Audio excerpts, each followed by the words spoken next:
What's up, guys? It's MB Boxing, and today I'm going to be predicting the outcome of Stephen Fulton versus Naoya Inoue, and this is going to be a 12-rounder for the unified WBC and WBO Super-Bantamweight World Championship, and this fight is going to be Tuesday, July 25th from the Ariake Arena in Tokyo, Japan, and this fight is going to be broadcasted on ESPN, ESPN Plus, or on the ESPN app.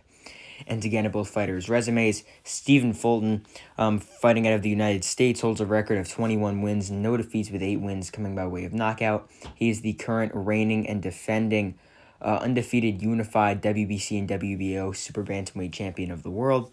He's also a former IBO champion, and he is currently not ranked by BoxRec due to inactivity. However, he is the world-recognized number one fighter in the super bantamweight division. Most people have him at number one in their rankings list. But to list some of his best victories, he's defeated Angelo Leo by unanimous decision. He's also defeated Brandon Figueroa by majority decision, which is definitely his best win. And he's also defeated Danny Roman by unanimous decision. And in that Brandon Figueroa fight, it was really, really close. Could have went either way. I gave it to Figueroa, but it was definitely a very solid fight. But as for his opponent, Naoya Inoue, he holds an outstanding record of 24 wins, no defeats, with 21 wins coming by way of knockout. He is fighting out of Japan, and he has won multiple world titles in multiple weight classes.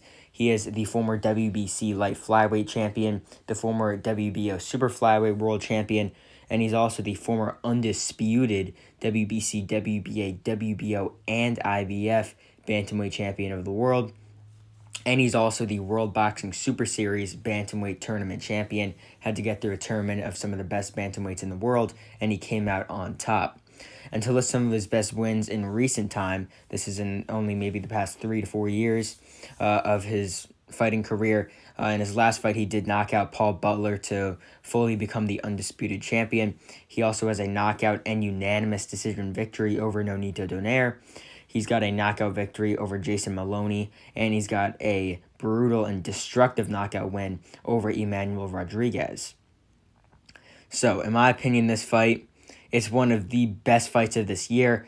And I didn't talk about that earlier, how this is really just a super fight. I mean, two of the top guys in their weight classes. Stephen Fulton, number one at super bantamweight. Naoya Inoue was number one at bantamweight but moved up. It's just a really, really good fight and a really, really fun one to predict and to talk about, and I'm very excited to watch it. But the problem is, in the U.S., it's going to be on in the wee hours of the morning, maybe 6 a.m., 7 a.m., maybe even 5 a.m., somewhere around there, which sucks, but it is going to be a very good fight. I'm definitely going to be waking up early for it. I mean, this past year, we've seen some of the best fights in boxing. I mean, we got Terrence Crawford versus Errol Spence Jr. Next weekend, which is one of the best fights that could be made. We had Ryan Garcia versus Gervonta Davis earlier in the year. Now we have Fulton and Inoue. And then we've just seen a lot of very good fights. We were about to see a few weeks ago, Virgil Ortiz and Amantes Stanionis go at it, but sadly that had to fall through. But I mean, really, this year, just a ton of great fights have been made, and crazy fights as well. Like we even have Tyson Fury fighting Francis Ngannou, which is just a crazy fight. Although I'm not happy with that, it's still just a very crazy fight. I mean, this year, we've just seen a lot of movement in the sport of boxing.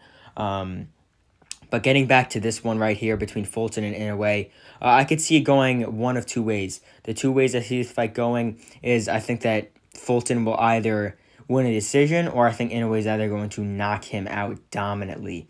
I don't necessarily think that if Inoue wins by KO, I don't think it's going to be like the closest fight on earth. Like it's going to be tit for tat, both of them throwing punches really, really close. I really think that if Inoue wins by knockout, he's going to win it pretty handily. But in this fight, no matter what, like how I see it going in the first early stage of the fight, I think that Fulton is going to have more success maybe in the first 4 to 5 rounds of this one, because I just think that he's just a much, I guess you could say, just much more technical guy with his boxing. I know Inoue is very, very technical. Obviously, most people are thinking of him as just a brutal power puncher, just throwing, not with his defense. I mean, he's very fast, got great footwork, and he's just a very good fighter, very good with his placement and timing. So, I mean, it's just going to be a tough one for Fulton. But like I said before, just going back to how I see this fight going in the earlier stages, I think that Stephen Fulton will have a majority of the success, and I think that Inoue will be stalking him down, trying to find openings. And I think that after the first 3 or 4 rounds, the first 4, it could be like 39-37 in favor of Fulton, maybe 38-38. But then I think that as the rounds go on, Inoue is going to start to land more. And, I mean, for Fulton, I mean, when we saw him face another very good pressure fighter in Brandon Figueroa, we saw him exchanging with Figueroa, and he wasn't having success in some of those rounds, getting clocked with big shots to the body and to the head.